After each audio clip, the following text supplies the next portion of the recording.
உண்மையில் யார் இந்த பம்பை நதி தெரியுமா? எந்த கடவுள்களுக்கும் பயப்படாத மக்கள் கூட ஐயப்பனின் பெயரை கூறினாலே அச்சம் கொள்வர்.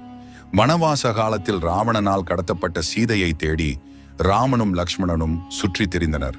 அப்போது ஓய்வெடுக்க மதங்க முனிவரின் ஆசிரமத்திற்கு சென்றனர்.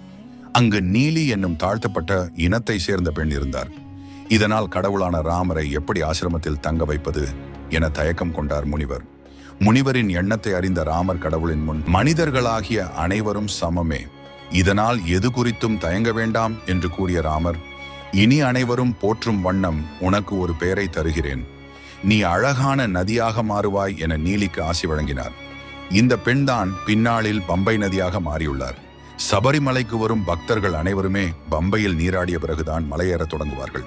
வற்றாத ஜீவ நதியாக இன்று வரை கேரளாவையும் வாழ வைத்து சென்று வரும் பக்தர்களின் பாவங்களை போக்கும் புண்ணிய நதியாக பம்பையாறு விளங்குகிறது.